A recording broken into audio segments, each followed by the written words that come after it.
ফলে সেই হ্যাকে কার্যকর করা এই সংসদের অন্যতম দায়িত্ব। সেই দায়িত্ব পালনের জন্য আমরা যাচ্ছি। দেখবেন, আপনাদের প্রতি আহ্বান থাকবে, আপনারা যার যার জায়গা থেকে সোচ্চার হবেন। এটা কোনো দল বা মতের বিষয় নয়, সংস্কার সকলের জন্যই প্রযোজ্য। আপনারা সবাই হ্যাঁ ভোটের পক্ষে ভোট দিয়েছেন না? আমরা এবারে গণভোটে কিসের পক্ষে ভোট দিয়েছি? আমরা হ্যাঁর পক্ষে ভোট দিয়েছি, দল মত নির্বিশেষে।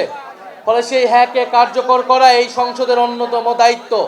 সেই দায়িত্ব পালনের জন্য আমরা যাচ্ছি। দেশকে দুর্নীতিমুক্ত করার জন্য, ঋণখেলাপি মুক্ত করার জন্য, চাঁদাবাজ এবং সন্ত্রাসকে মুক্ত করার জন্য আমরা সংসদে যাচ্ছি।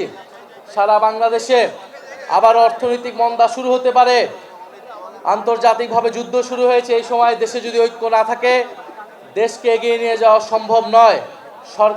সরকার একা দেশ পরিচালনা করতে পারবে না। ফলে জাতীয় ঐক্য প্রয়োজন এবং সারা দেশে আমাদের মা বোনদের নিরাপত্তা বিঘ্নিত হচ্ছে। আপনারা জানেন, বিভিন্ন জায়গায় শিশু হত্যা হচ্ছে, নারীদেরকে ধর্ষণ করা হচ্ছে। আমরা উপযুক্ত বিচার চাই।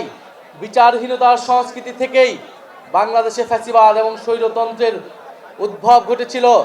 আমরা চাই এবার বাংলাদেশে বিচার নিশ্চিত করা হবে। যে সকল জায়গায় মা বোনদের নিরাপত্তা বিঘ্নিত হচ্ছে, সে সকল জায়গায় আইন শৃঙ্খলা বাহিনী কঠোর ব্যবস্থা নেবে।